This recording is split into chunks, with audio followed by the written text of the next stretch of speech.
Let us pray.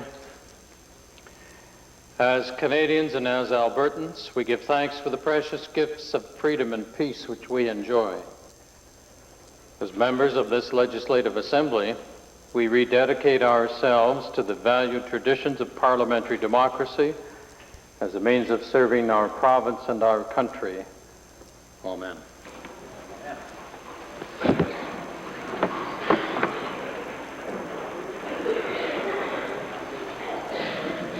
Introduction of visitors.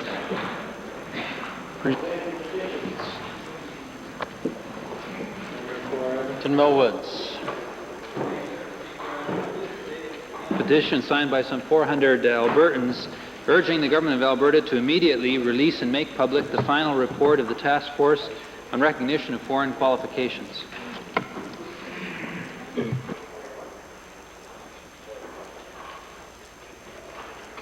Reading and receiving petitions. McKnight. Mr. Speaker, I request that the petition which I presented yesterday be read and received.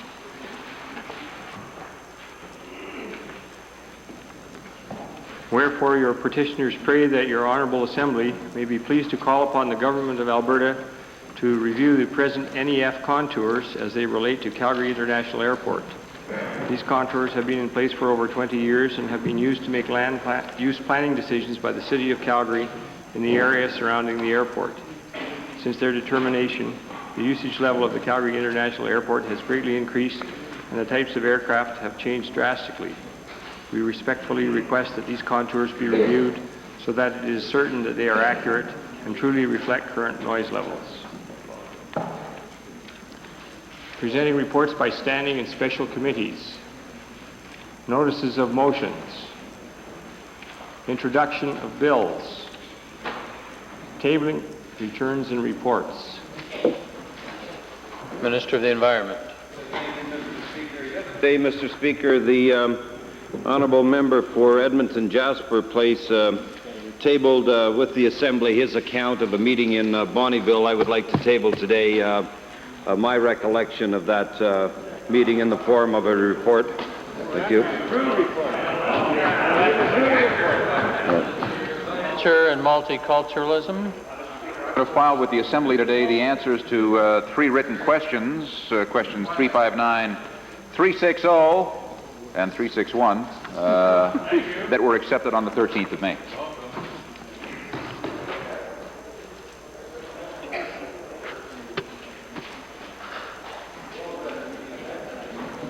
Introduction of special guests.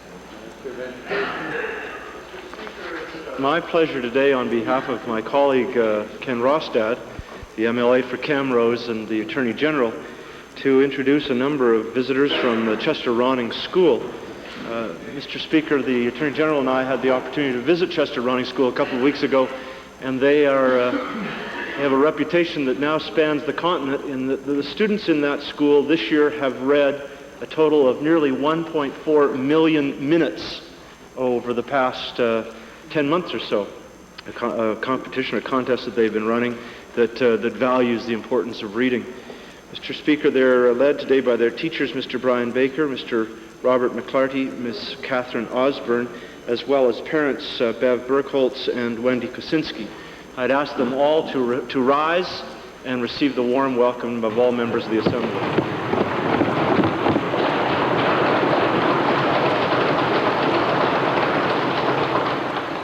Smoky River. Thank you, Mr. Speaker. It's my pleasure today to introduce three entrepreneurs and developers within the province of Alberta, true builders of our province. At this time, I'd like to introduce Bob Schuyler, Jim Hole, and Ian Murray. Further to that, we have the pleasure of having 60 industrious business developers from the city and surrounding community of Grand Prairie with us today. They're meeting with the entire government caucus as well as the opposition members. They're presenting the case for a new development within the area of northwestern Alberta that indeed is exciting and one that we're all looking forward to in terms of development. I'd like to introduce Tom Shields, Barry Diedrich, Fred Tissington, World Chuckwagon Champion Kelly Sutherland, the Reeve of the County, Bill Hausman, as well as 56 other members who have made the long trek from Grand Prairie to be part of this group and process here today. Seated in the members' gallery, and we'd ask them to rise and receive the usual welcome of the House. We'd ask you now to rise and be introduced properly.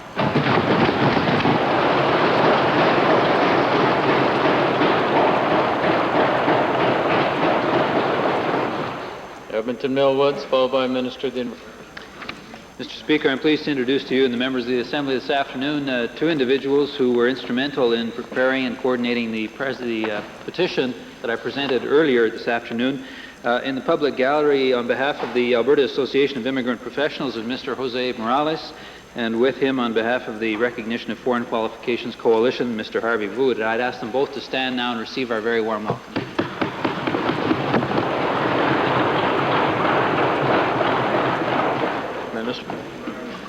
Mr. Speaker, earlier today, my colleague, the Minister of Public Works, Supply and Services, and I had the pleasure of unveiling a new product, the Agriplast fence post. This fence post is made from 100% recycled plastic from pesticide containers, and the funding for this recycling program comes from the pesticide industry. In the members' gallery today, Mr. Speaker, is Mr. Barry Coates, Executive Vice President of Roan Pulak and Chairman of the Crop Protection Institute's Container Management Committee. I would ask that Mr. Coates rise and receive the traditional warm welcome of this Assembly.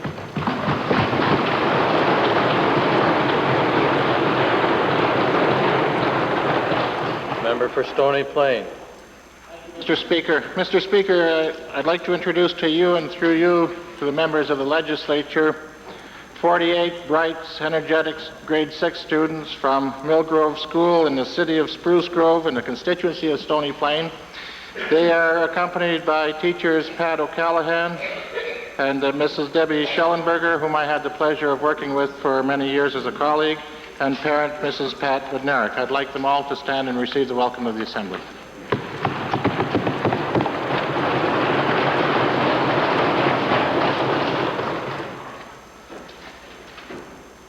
Edmonton Highlands, followed by Edmonton. Oh, I was going to say last but not least, but I guess there is one more. Mr. Speaker, I visited earlier today with a group of people who are visiting from Australia. Their family, Frank and Lorna Tudball, their daughter Karen, another daughter Michelle, and her husband Stuart Main. They're on a whirlwind tour that included the Bahamas last week, Canada this week, and who knows where next week. They are visiting the nephew of the former Speaker of the Assembly, John M. Rongan, and his wife, Mary Lou. I'd ask the group of them to rise and be recognized by members of the Assembly.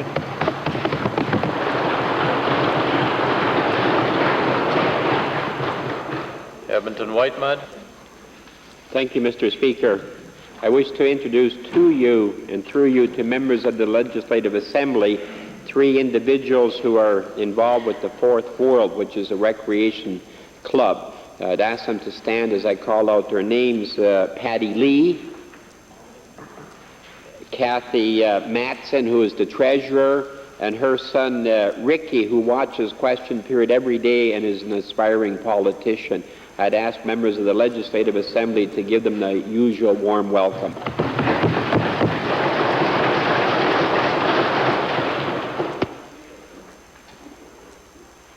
Ministerial statements.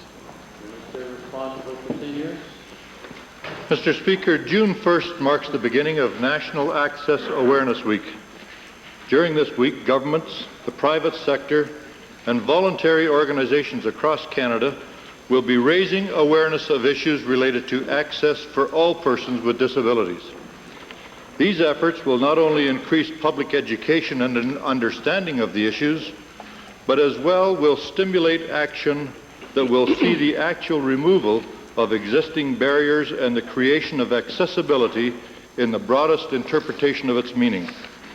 Mr. Speaker, the theme of the 1992 Access Awareness Week is local community action, because it is recognized that Albertans and Canadians are ready to move beyond the point of acknowledgement and are ready to take a more aggressive local action to resolve those issues. The theme recognizes that it is only through concrete action that physical and psychological barriers to programs, services, and full participation in society can be removed. The logo for National Access Awareness Week is composed of 5 interconnected stars representing transportation, housing, employment, recreation, and education.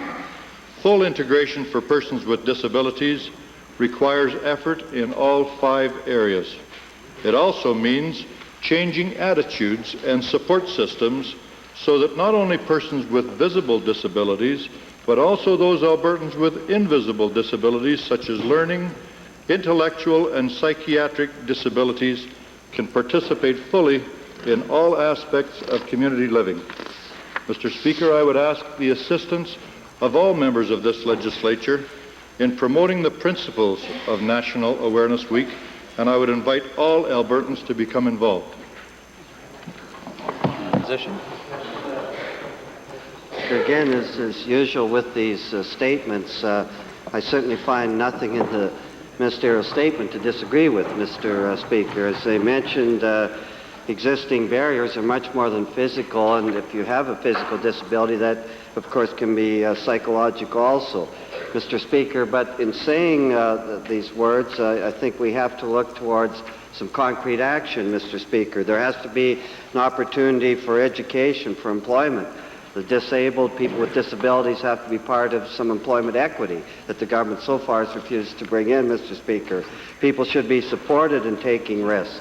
Specifically to the Minister, the $3,000 ceiling on funding moving into the community. Frankly, and with many people, that's still not enough, Mr. Speaker. It still makes it impossible. Also, I'm sure the Minister is well aware that many people with disabilities are in AISH, and many of those people live in poverty.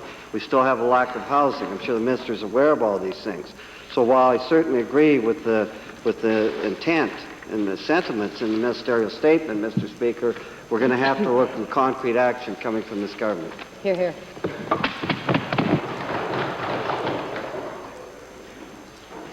Oral question period.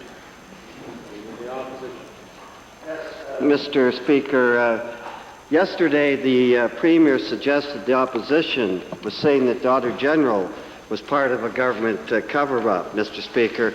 Well, that's absolute nonsense, and Mr. Speaker, the Premier is well aware of it. We're talking about this government covering up the Novotel mess. Hear, hear. Now, Mr. Speaker, instead of setting up a process to investigate political decisions, the Auditor General can only examine financial decisions, Mr. Speaker. He's made that clear himself. That lets the government off the hook before the investigation has even started, Mr. Speaker. My question to the Premier is this. Will the Auditor General have the power to subpoena documents, including ministerial correspondence and briefing notes, from any department the Auditor General deems necessary to investigate the Novotel fiasco? Oh, yeah. Mr. Speaker, I just draw the Honourable Leader of the Opposition's attention to the letter which I tabled, and quoting a portion of the Auditor General's Act, and that would be the responsibilities and the legislative strength of the Auditor General's investigation. Do any of these things, Mr. Speaker. You're hiding behind the Auditor General's Financial Act under 17.2. That's right. Mr. Speaker, the Premier's just confirmed, Mr. Speaker, this, but let's go a little further, Mr. Speaker. Will the Auditor General have the power to call witnesses, including cabinet ministers, Novotel managers, TELUS managers, and do this in the public so that they can explain their responsibility in the largest financial fiasco by a provincial government in Canadian history? Hear, hear. Well, again, Mr. Speaker, I just draw the Honourable Leader of the Opposition's attention to the letter which I referred to. Make a paper. Well, Mr. Speaker, clearly then it is a cover-up. He can't do any of these things. Yeah, absolutely. He can't do any of these things, Mr. Speaker. So if the Premier's saying it's not a cover-up then, Mr. Speaker, then there's a simple thing that he has to do. Will the Premier now admit that the Auditor General does not have the power to do the job that needs to be done? Will he now establish a public inquiry in the whole Novotel mess? Right on. Well, Mr. Speaker, again, I reject the Honourable Leader of the Opposition's reference to the Auditor General being part of a cover-up. Second main question, Leader of the Opposition. Second main... Premier being a little nervous. We're getting into the question. We're in the second question there, Boomer. Don't get excited. Mr. Speaker, it's not baffling why the Premier continues to resist a public inquiry. Obviously, Mr. Speaker, he has something to hide. But let's look a little further into this whole sordid affair, Mr. Speaker. We noticed that one of the prominent people on the board of directors of Northern Telecom is the former Premier Lougheed, Mr. Speaker. What?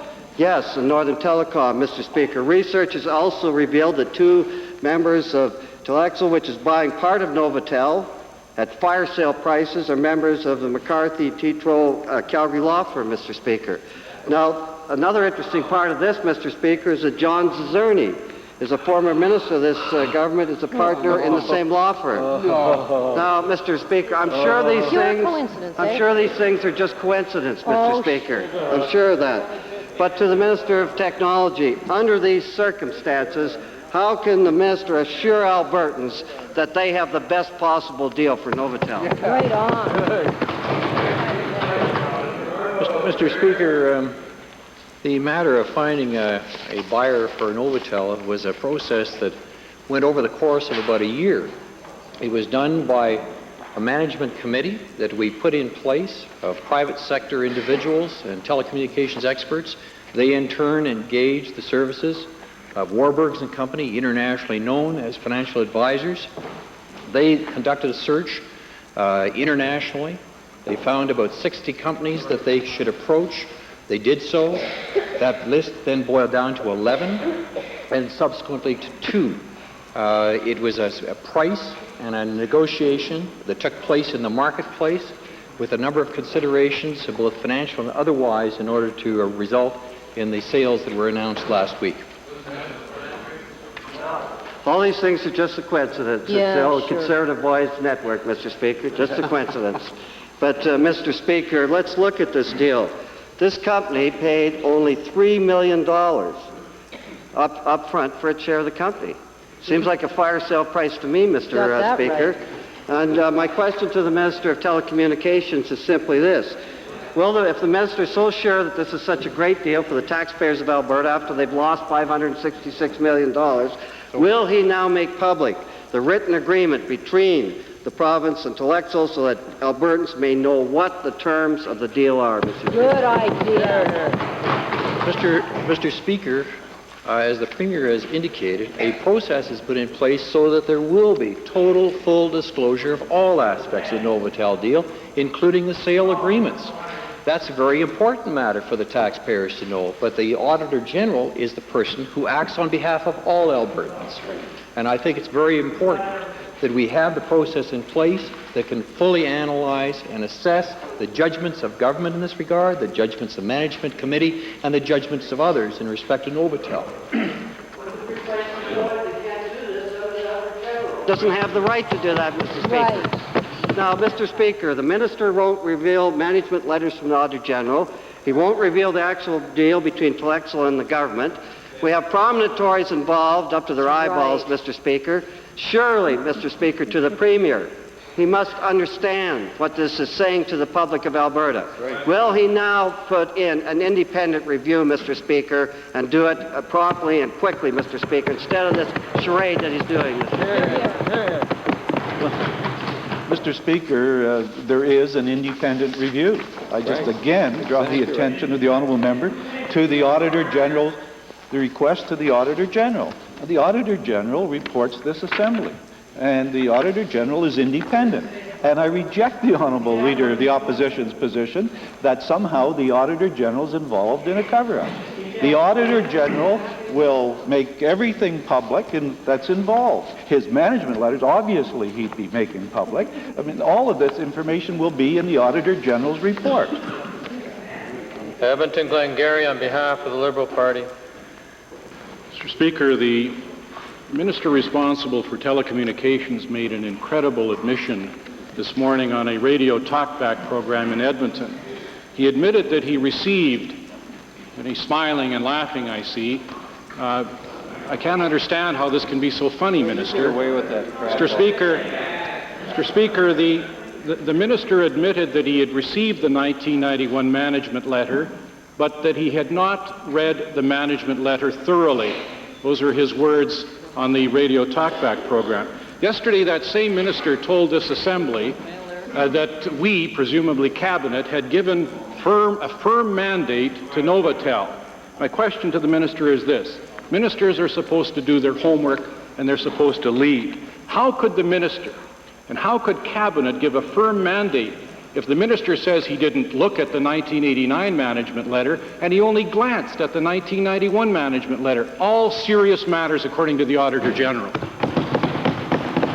Well, Mr. Speaker, in talking what various people should or should not do, the leader of the Liberal Party should put things into context when he makes reference to certain programs that we may have participated in. The fact of the matter is, Mr. Speaker, that a management committee was put into place, and we gave it very firm instructions. Those instructions are not hidden or being disclosed in any way. The Premier, even over a year ago, indicated that the instructions to the management committee were to refocus that company, restructure it, get it on a business-like basis, sell it if you can, otherwise shut it down. I can't think of any clearer mandate than that, Mr. Speaker, and that's the mandate in which we gave to the management committee in which they pursued. Agreed. Mr. Speaker, Section 28 of the Auditor General's Act puts a special onus on the provincial treasurer.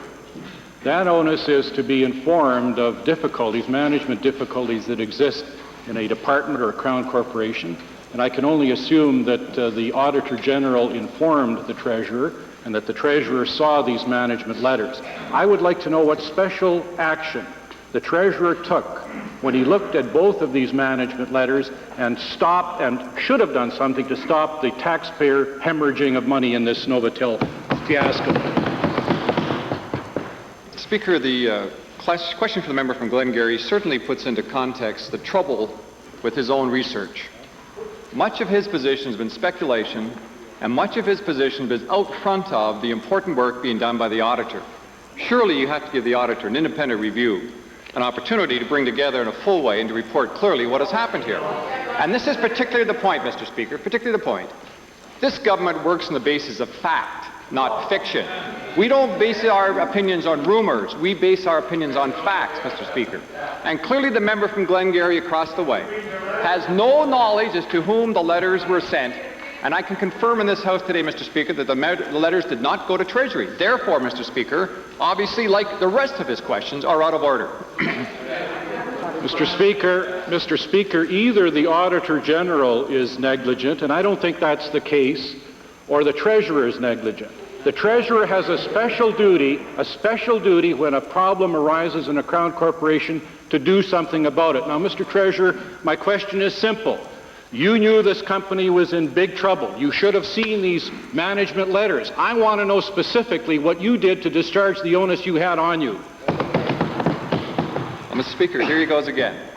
I mean, you can go up and down the rows here and talk about what should be perceived in his mind to be the truth. And that's exactly the error he's making. He's got some imaginary position that he's trying to develop to drag the classic red herring across the track there, Mr. Speaker. And that's what the member from Glengarry is doing. He is misleading Albertans, or as he has said in his own words just today, Mr. Speaker, he is shading the truth, to quote the member from Glengarry.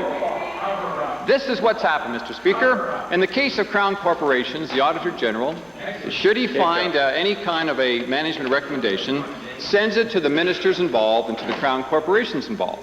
In the case of universities and colleges, it's the same thing, Mr. Speaker. In the case of all Crown corporations, the same thing. Now, if the member from Glengarry is suggesting, as I think he is, that the Auditor General appointed by this Legislative Assembly is derelict in his duty, then that is just unacceptable, Mr. Speaker, just unacceptable. Hear, hear. Smoky River. Smoky River.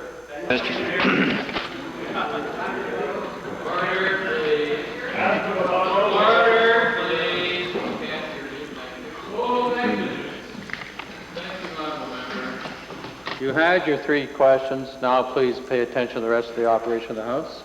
Thank you, Edmonton Glengarry. Smoky River.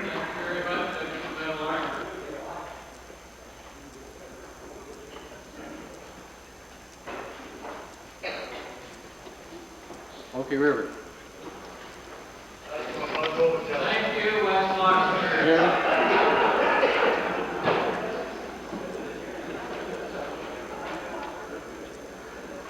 Some honorable members may think this is a playground. It is not.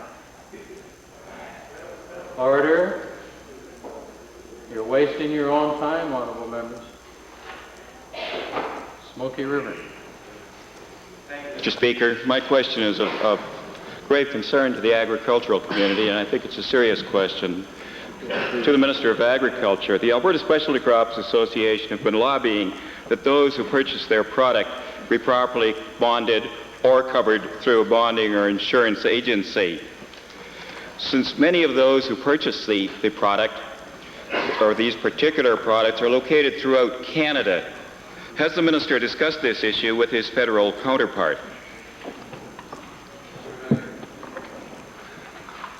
Not at this point in time, but following recent representations from the new Pulse Growers Commission, I've made a commitment to carry out such discussions.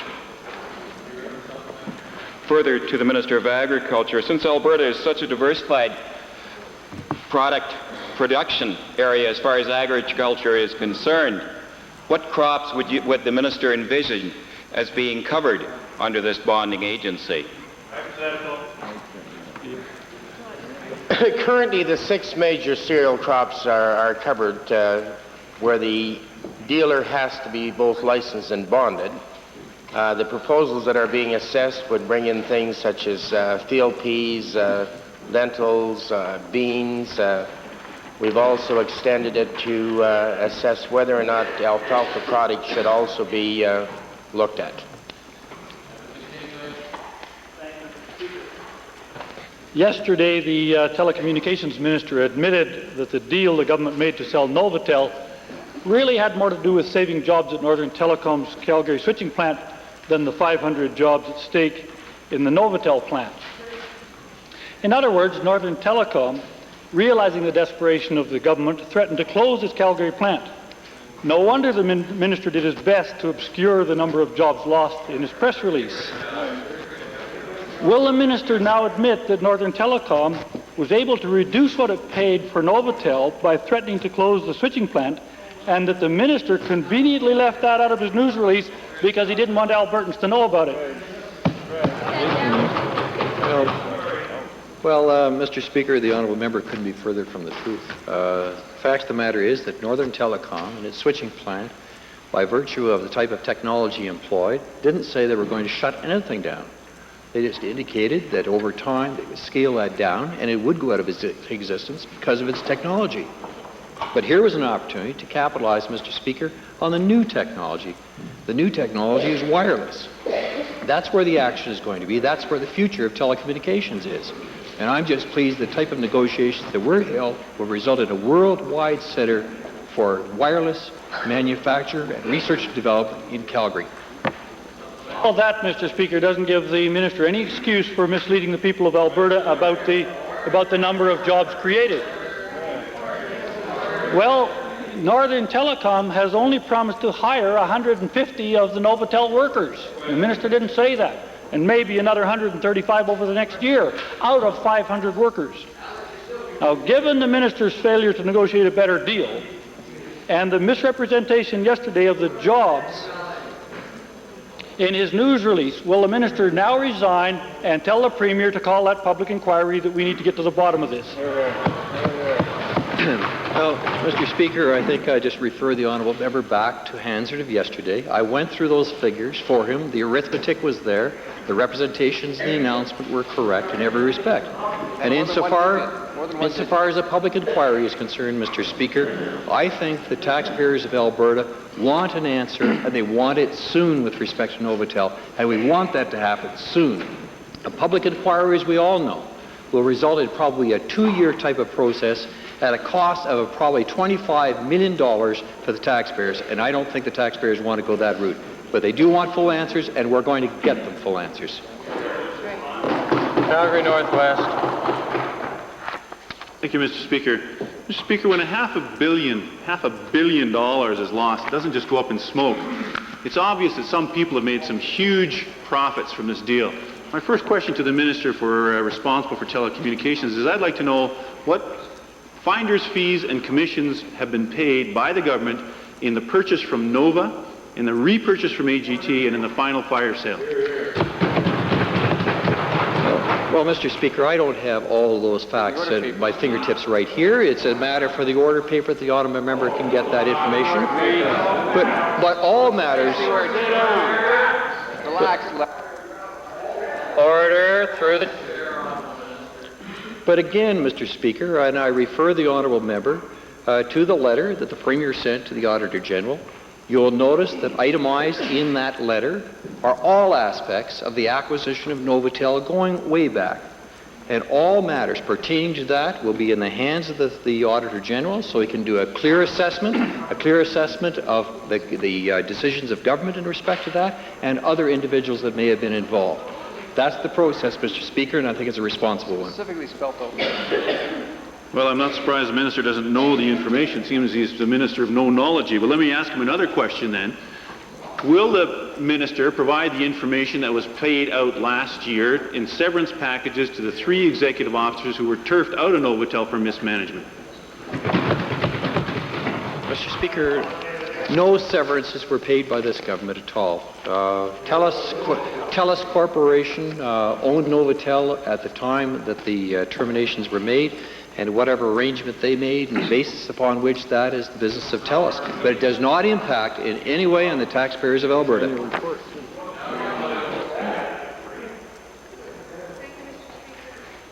The Public Utilities Board has recently approved a rate increase for Canadian Western Natural Gas.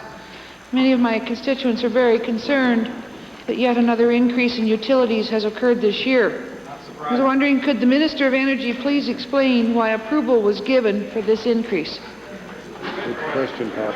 Mr. Speaker, as all honourable members know, the Public Utilities Board is a quasi-judicial board, and the decisions that they make are independent of government influence.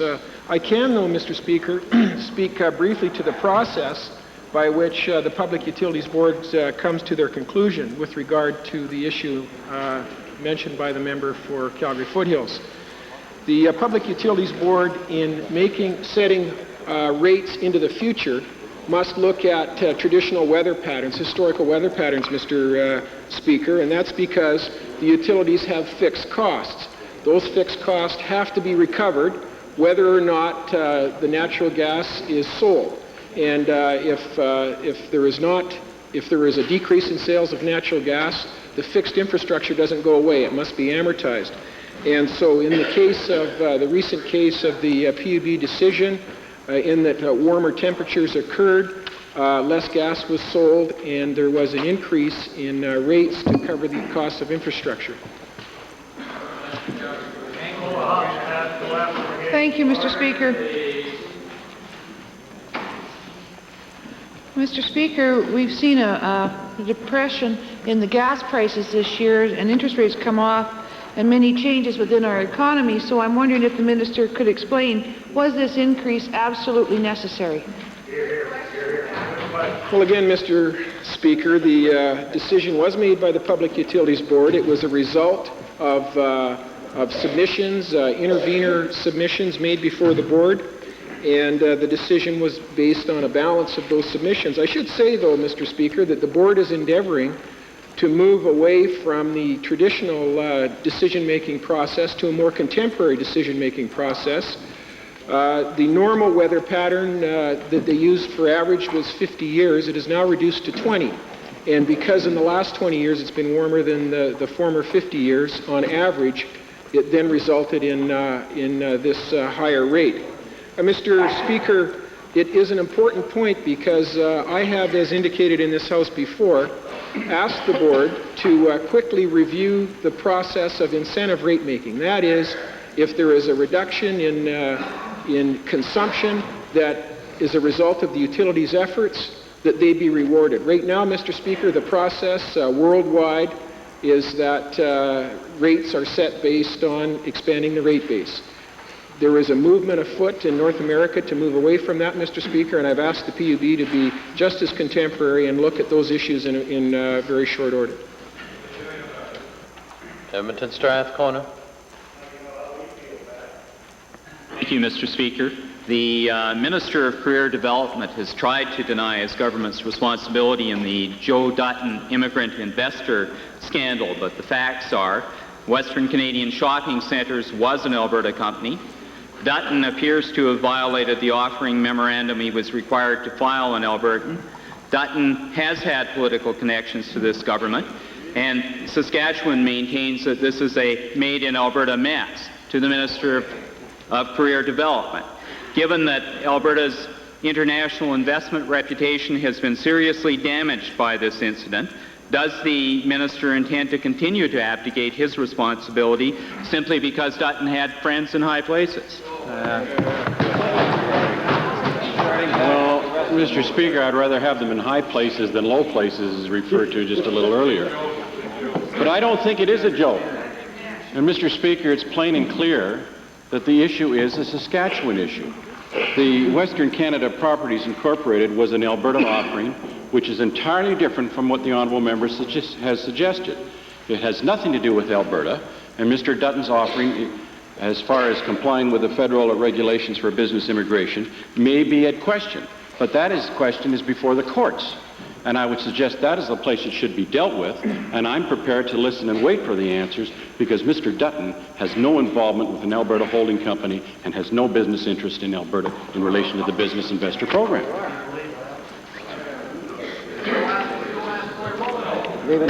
Mr. Speaker, it's absolutely clear as a result of a federal report on the immigrant investor program which condemned the fact that many of the funds operating under the program are nothing more than vehicles for land speculation, which contribute nothing to economic development. To the minister, given that the provincial approval is required for ventures under this program, will the minister undertake to the Assembly that his department will withhold approval of programs such as Joe Dutton's land speculation ventures, which offer no significant job creation benefits? Speaker, that is a very fair question. An undertaking this minister has and always will undertake and commit to this Assembly. But once again, must reiterate, Mr. Dutton does not have an offering in the province of Alberta. It was a Saskatchewan offering. So therefore, there is no impropriety created in Alberta by Mr. Dutton. And I wouldn't want that false impression being left by the honourable member. But as far as the undertaking, we will certainly undertake and review as to the offerings that may be presented to Alberta as far as the regulations. Bob Mitchell. Clark, followed by Edmonton Meadowlark. Thank you, Mr. Speaker. Mr. Speaker, yesterday the Minister of Telecommunications Research and Technology stated that he is not trying to fool anybody about getting $78 million for the sale of Novotel. To the Minister, will he tell us whether he is aware of what figure his own management committee is recording as the cash proceeds for the sale of Novotel? Mr. Speaker, there's no doubt about the fact that out of the terms of the transaction that was entered into with Northern Telecom and with Telexel last week, the total investment in Alberta as a result of this is $78 million.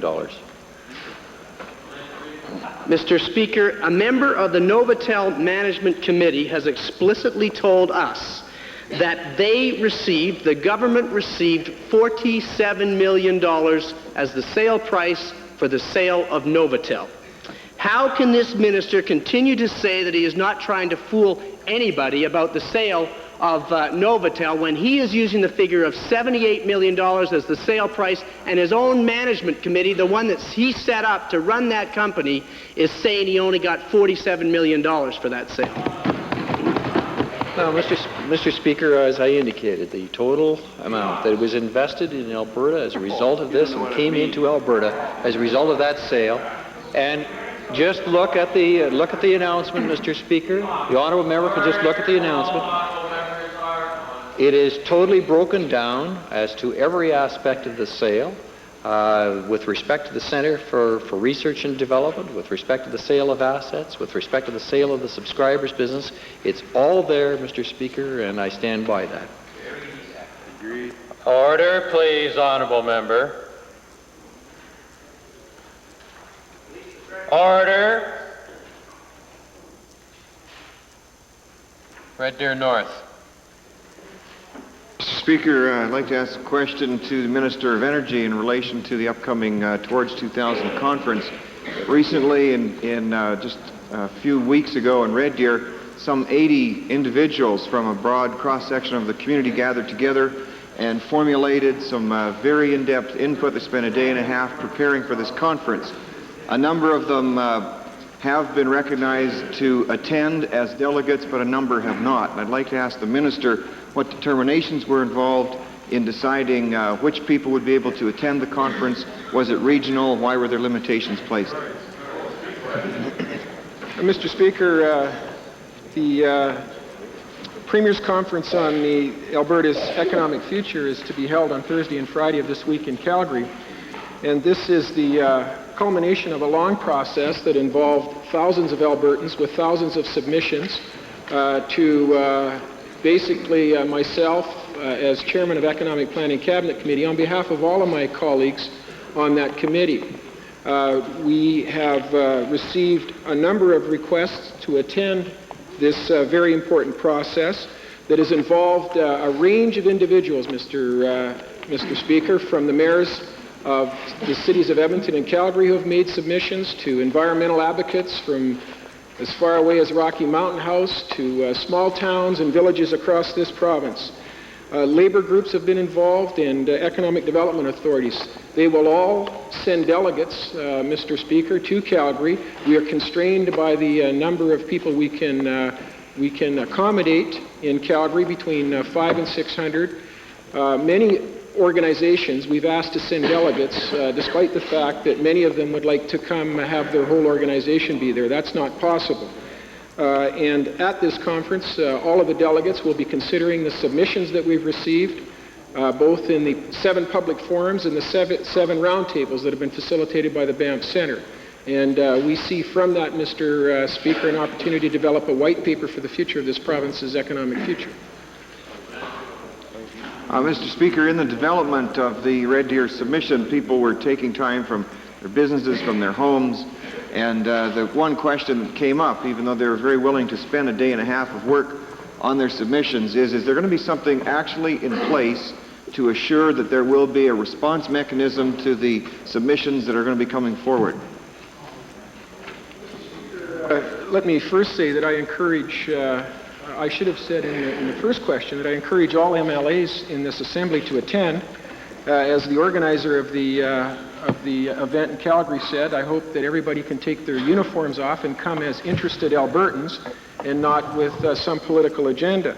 We've got about 80% of our government caucus will be there, Mr. Speaker. We understand that 5 of the NDP and 1 of the Liberals will be there. Mr. Speaker, I would encourage, Mr. Speaker, I would encourage the opposition to take an interest in the economic future. They will have constituents there. This is an important process, and for them to...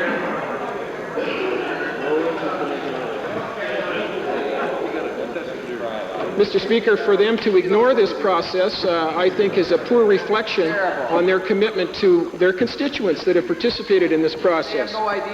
Mr. Speaker, the last point of the question that was made by the member for Red Deer North, let me simply read you a line from the documentation from the round tables. We will be taking direction from these Albertans that come together in terms of designing an economic future. And they say that in the new world, the role of government may be to manage the process rather than the issues, to act as a facilitator and provide a forum in which stakeholders can come together to plan and discuss. Mr. Speaker, that's the intention of this process, and we are doing just that in Calgary. Edmonton Centre. As more and more of the major oil companies are pulling back or out of the oil patch here in Alberta, they are taking with them volumes of important seismic and geophysical data which could well be used by other smaller producers who want to continue to explore in this basin. And when I asked the Minister of Energy about this question last week during estimates, he in his pompous and arrogant way told me that I should somehow apologize. A member, take your place.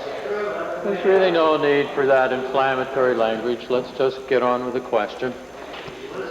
Speaker, I was most astounded by the response of the Minister of Energy to my question, as I was simply trying to raise the concern, which is of importance to the Geological Survey of Canada as well as to hundreds of Alberta-based explorers. Mr. Speaker, will the Minister today apologize to me and to those who are legitimately raising this important question by outlining his plans for the establishment of a library for existing seismic and geophysical data to help those who continue to want to take risks in exploring for oil and gas in this province?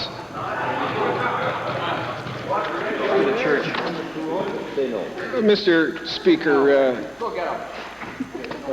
the honourable member is looking for some solace from me for his thin skin. He's not going to find it, Mr. Speaker. Let me say that the market works. If there is a demand for this data on a library basis or on an accumulated basis, Mr. Speaker, then it will not go anywhere. Mr. Speaker, the honourable member does not understand the process. I tried to explain that to him.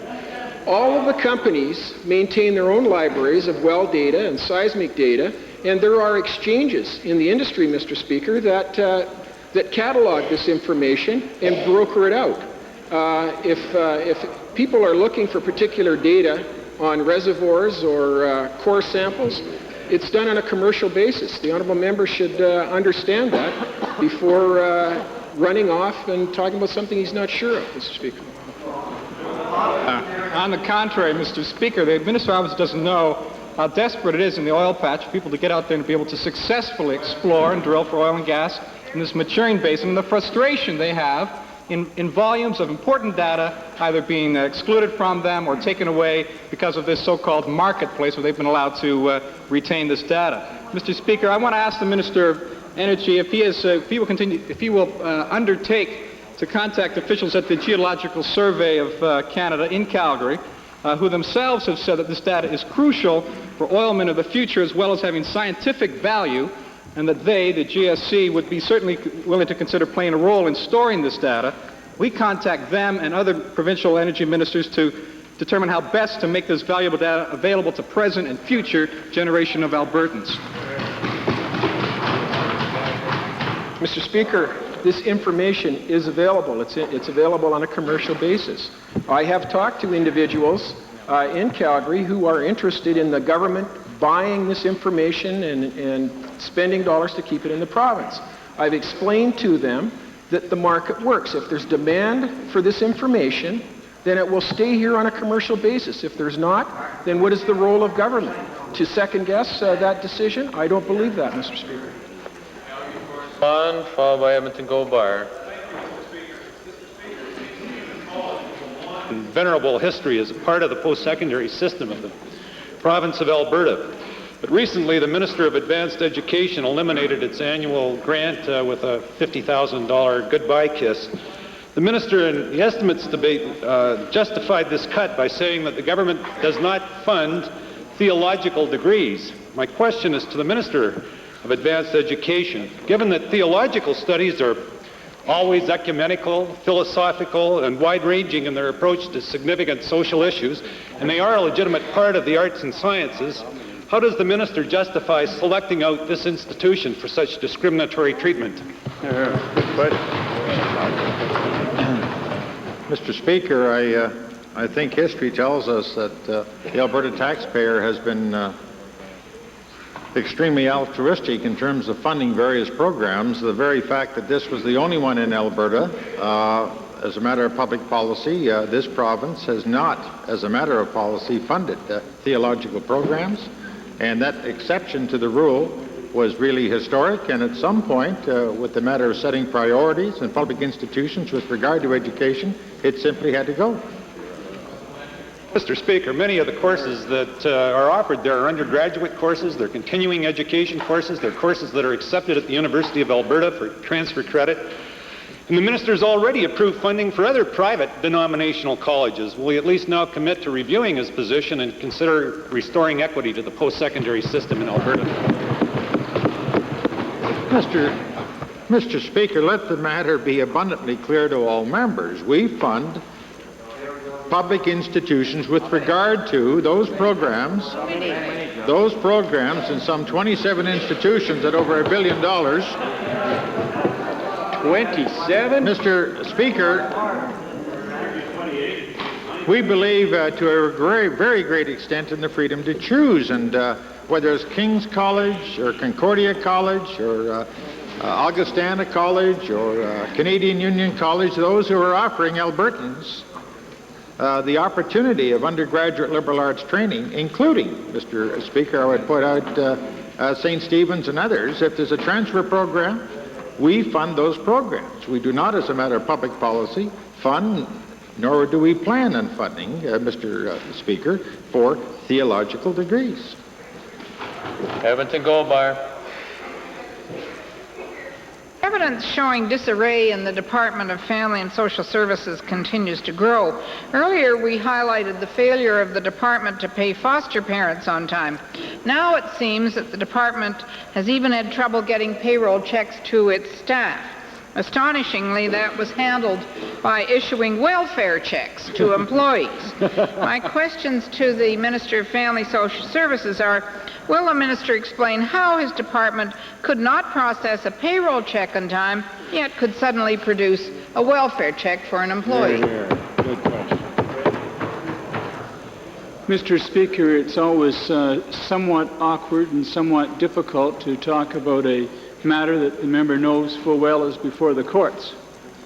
But I will say this, that obviously there were some unusual circumstances that occurred in one of our offices that upon it being brought to my attention, I took very immediate and very quick action, Mr. Speaker, and we responded appropriately. Mr. Speaker, to the minister, this is a question of great concern to taxpayers in Alberta and to people who work in the department. Mr. Speaker, the last 3 reports from the Auditor General have made strong recommendations that the department find ways of improving compliance and determining eligibility for benefits. Now we have an incredible gap. How could the minister possibly ignore the auditor's recommendation, allow employees to get welfare checks? Hear, hear. Mr. Speaker, again, is so often the way opposite, the member is wrong. She's quite right. The Auditor General made some very good recommendations, Mr. Speaker, and as a result of, again, this minister and this government acting so quickly on the recommendations that the Auditor General has brought forward in the past, Mr. Speaker, because we've acted on those recommendations, we had the systems in place, Mr. Speaker, that when someone went beyond those systems, Mr. Speaker, when someone went beyond their mandate, when someone went beyond those guidelines and parameters, they were caught immediately, Mr. Speaker, because that process is in place. And we acted on it immediately, Mr. Speaker. Calgary Bow. Mr. Speaker, my question is for the Minister of Culture and Multiculturalism.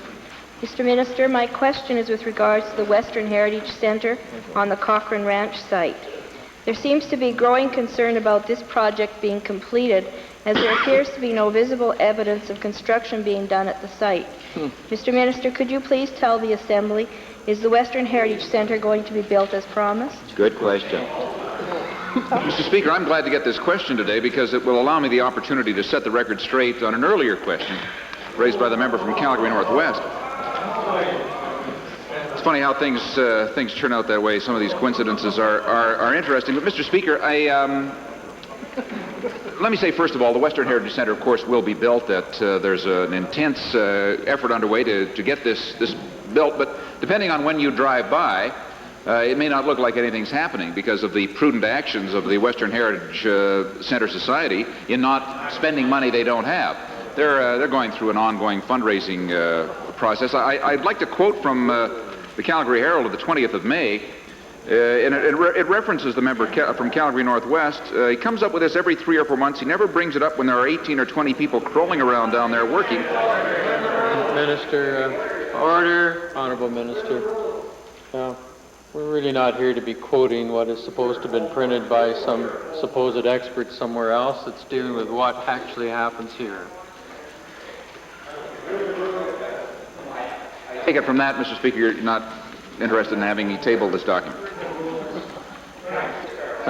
You can table it if you wish tomorrow when at the appropriate time. In the meantime, we'll have a supplementary from Calgary Bowl. Thank you, Mr. Speaker. My supplemental is to the same minister. Mr. Minister, there are several more millions of dollars needed to complete the Western Heritage Centre. Where will these funds be coming from? Good question. Well, Mr. Speaker, the Western Heritage Centre is, of course, continuing. Sorry, it is continuing its fundraising efforts, and I have a news release from the Western Heritage Centre that says contribution planning has completed a very successful meeting with the Auctioneers Association, and they're going to have an Auctioneers Bronze Garden Walk, which will raise considerable funds, details to be announced soon.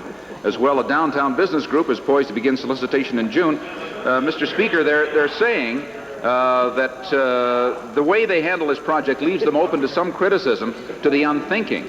But they know it's the right way to proceed, Mr. Speaker. I'll file this tomorrow. How'd that? I'm sure that's probably a more reliable source of filing, too. The member for Edmonton Highlands. Oops. Mr. Speaker, in the last couple of weeks I've been meeting with a number of healthcare workers' organizations. They're concerned about a lot of things. They're concerned, for example, that last week the Royal Alex announced that it's laying off 12 more nurses. I mean, these are frontline healthcare providers that the patients need, Mr. Speaker. We've had chronic problems at that hospital and other acute care facilities. Another type of problem that healthcare workers are facing, and this is across the board, is increases in on-the-job injuries, which is resulting in increases in workers' compensation claims. In fact, in acute care alone, almost a 15% jump over the last year. My question to the health minister is this: considering the health and safety of these workers and the patients who could also be injured, is she prepared to address this problem by providing adequate resources to our acute care facilities? Mr. Speaker, our health facilities across Alberta have received a 4% increase in their general grants this year. We entrust to hospital boards the responsibility to make decisions with respect to the best use of those dollars, and I have every confidence that they can do that.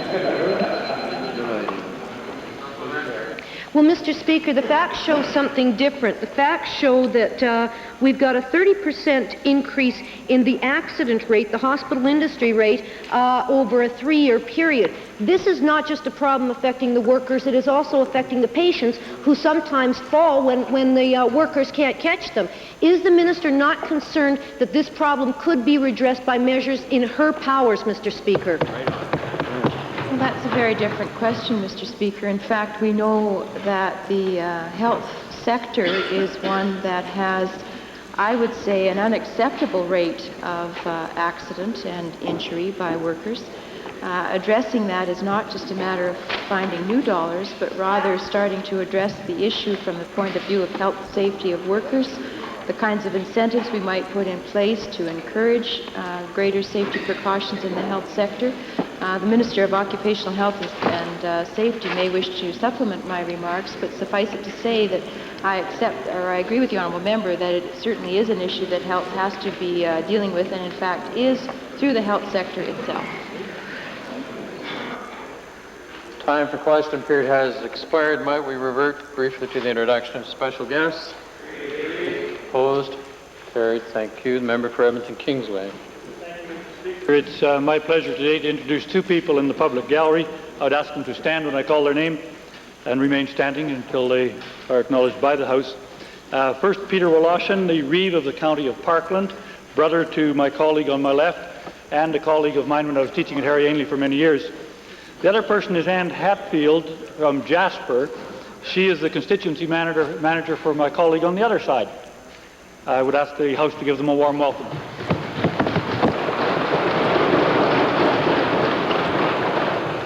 Edmonton Beverly.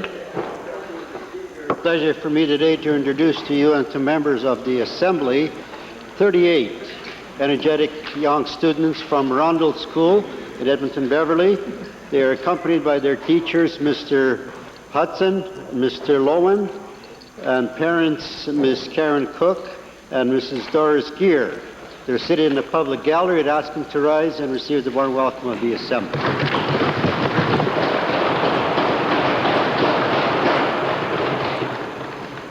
Edmonton Belmont.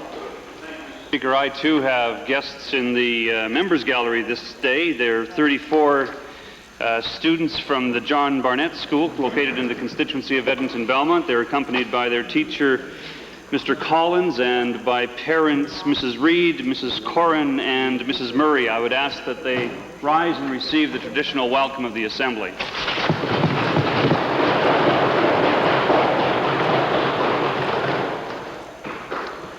Member for Smoky River. Pleased and very excited to have 22 young and energetic students from the land of the mighty peace joining us today. They're accompanied by Mrs. Hicks, who's truly one of the outstanding teachers in Alberta, who's assisted by 3 helpers, Brenda Banham, Simone Gagnon, and Tony Flowers, and their bus driver, Jean Loisel. They're seated in the members gallery, and I'd ask them all to rise and receive the usual warm welcome of the House.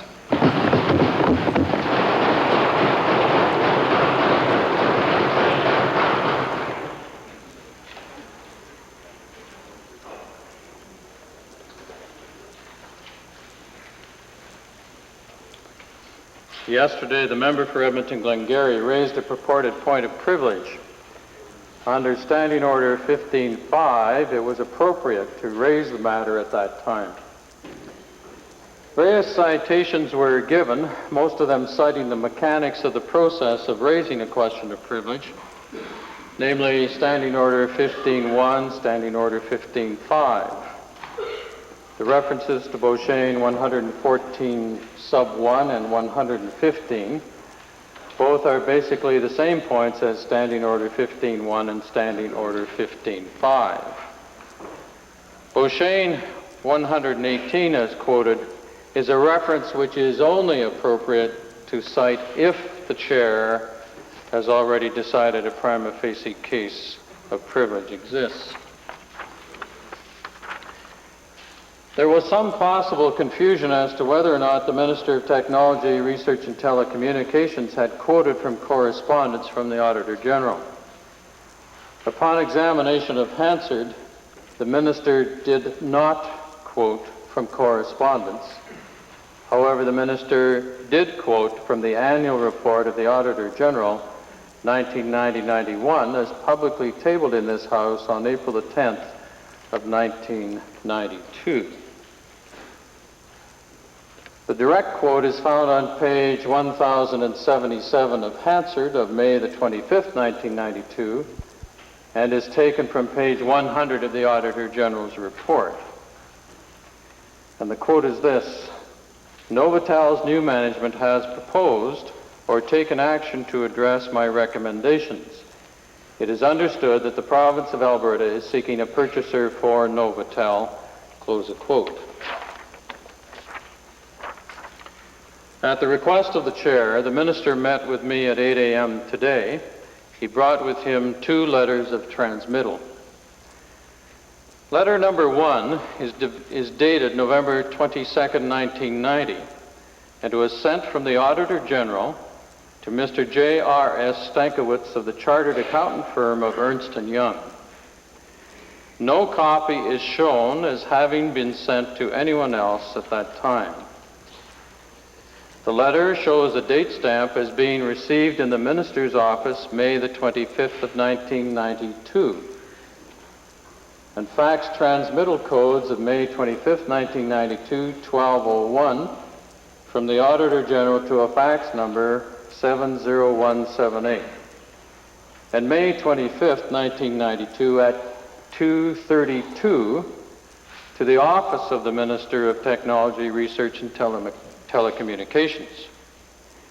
It would appear that this letter, or the fax, arrived at the minister's office after question period began yesterday.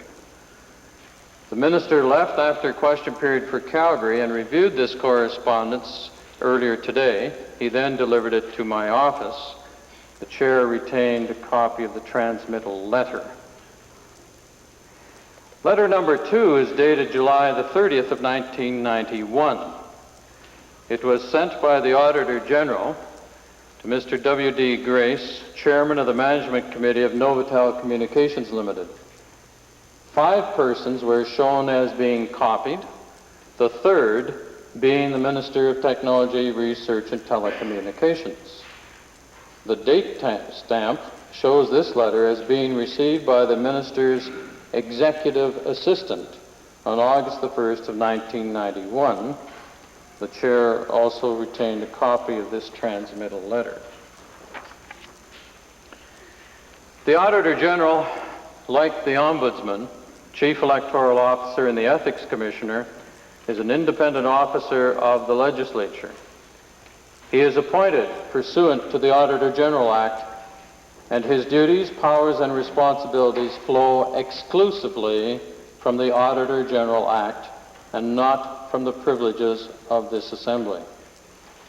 The interpretation or application of any part of the Auditor General Act, including Section 28, which was referred to by the member for Edmonton Glengarry, is not within the purview of the Chair. Members may wish to refer to Beauchesne paragraph 31, subsection 9. The member for Edmonton Glengarry also cited Beauchesne 25.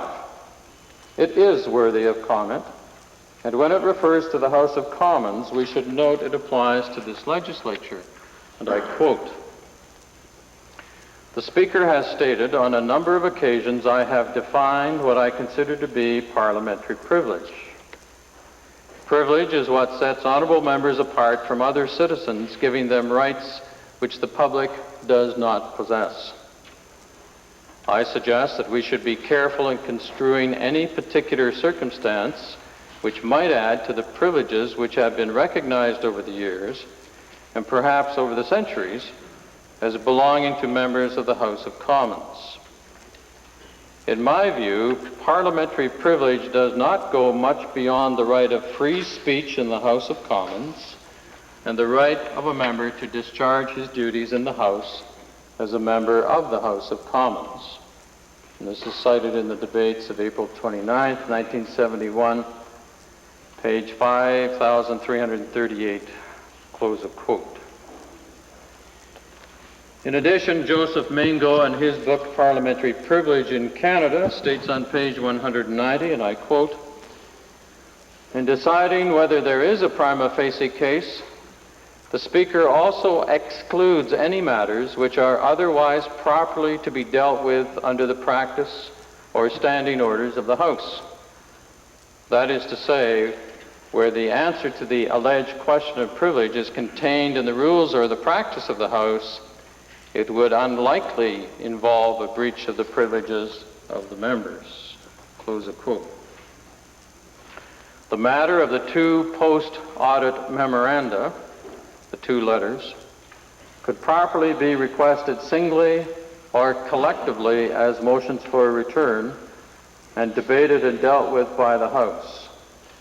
However, this matter, as raised by the member for Edmonton Glengarry, does not constitute a prima facie case of privilege. Orders of the day. Deputy. Mr. Speaker.